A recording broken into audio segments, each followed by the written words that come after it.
Hey everyone, John here with a very special and bit of a heartbreaking BrainScratch Searchlight update.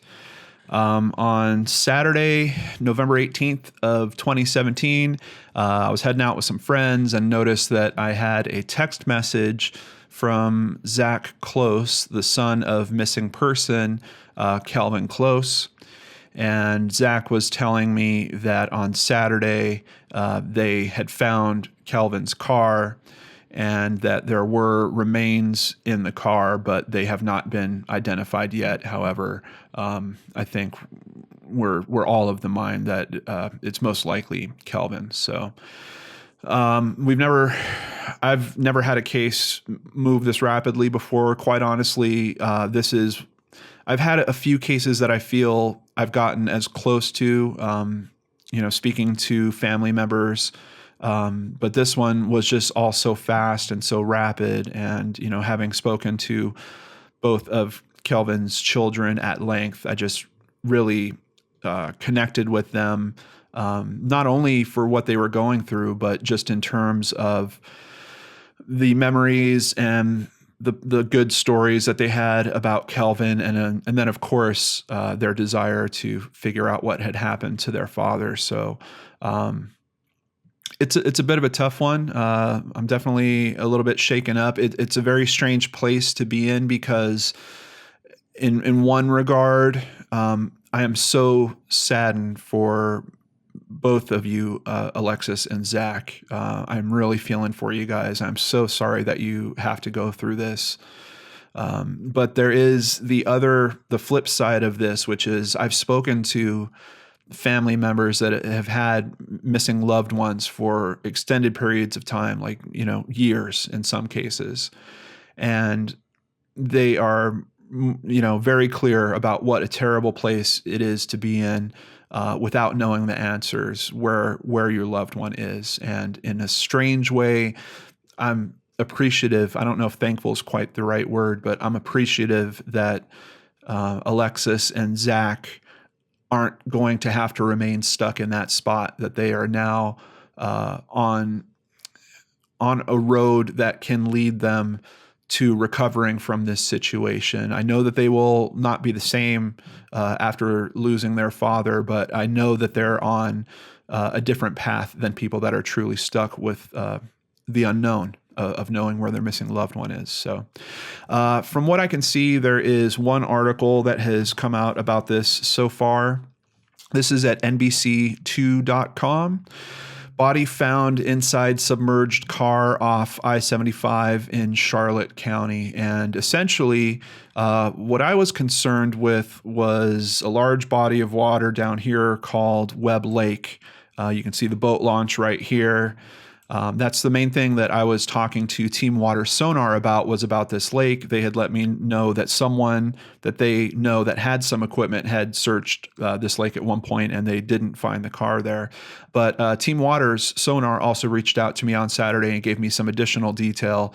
They told me this pond across the road on the other side of the Tucker's Grade exit is actually where the car was found. So in terms of the information, the ping data really helped narrow it down.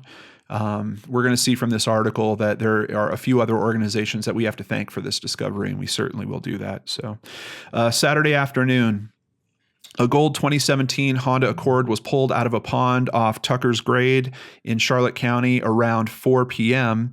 A member of the group Guardians for the Missing said they were searching for 66-year-old Kelvin Close when they found the car. And I'm not familiar with Guardians for the Missing. This is the first time that I've heard of their organization. They do have a website. Of course, I'm going to have links to it down below. It's another group of people trying to help others that are in desperate need. And I'm always thankful to find another group like this.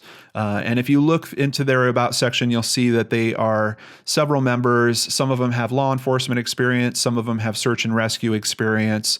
It seems like just another group of great, caring people. And I really appreciate that they were able to help on this case and to bring some closure to Kelvin's family. And by the way, let me also include his ex-wife, Brenda, because despite the fact that their marriage had ended, it's very clear, especially after talking to Alexis about the dynamics there, that this was still a family. These people all really loved each other. So my heart goes out to you as well, Brenda.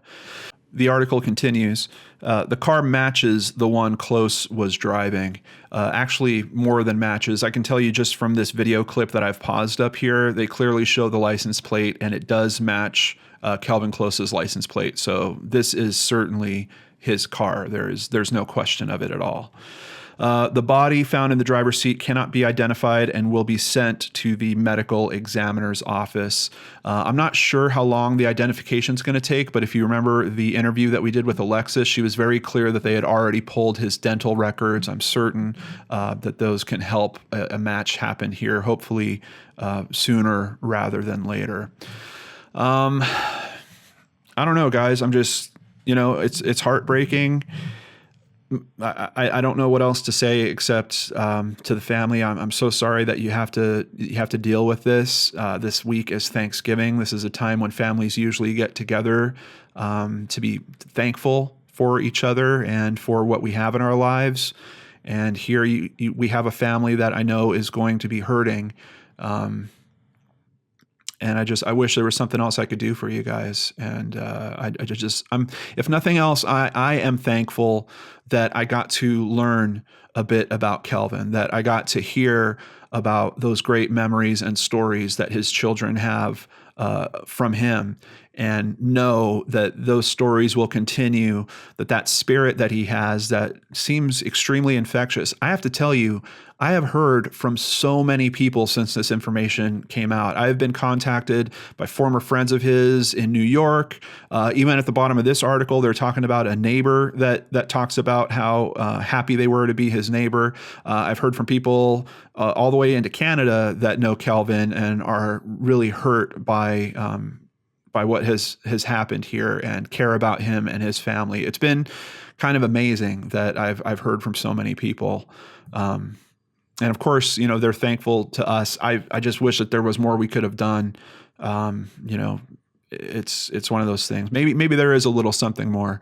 Guardians, from their website, they do have a donation link, guardiansforthemissing.com. If you go there, you'll find a donation link that takes you to a GoFundMe that you can see they have had open for about 2 years now and has only raised just shy of $300. So I am going to be doing a donation to them today, and I'm asking all of you wonderful subscribers out there, if you are moved by this story at all, if you want to help me honor Kelvin's memory, let's make a donation to this organization that helped his family find the answer to this really, really tough case.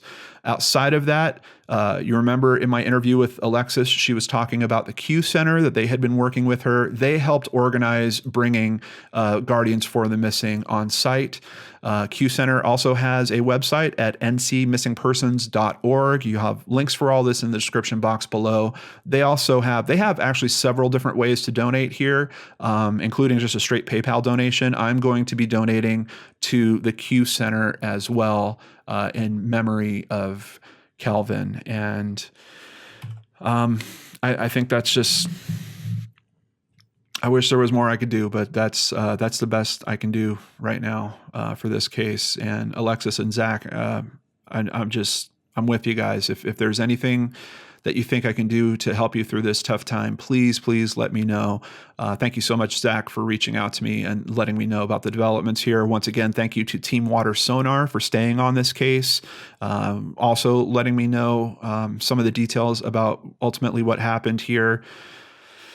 And thank you guys out there for showing the Close family that there are other people out there, people that they don't even know, that cared about Kelvin and wanted to see him come home, with all of your wonderful messages and support on the videos that we had done previously on this case. So thank you guys also.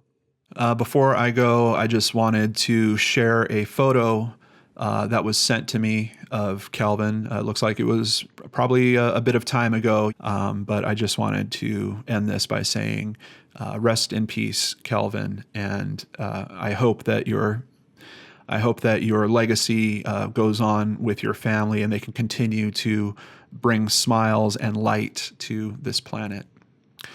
Thank you all so much for spending some time with me here today. I'll see you back here tomorrow on the Lord and Arts channel.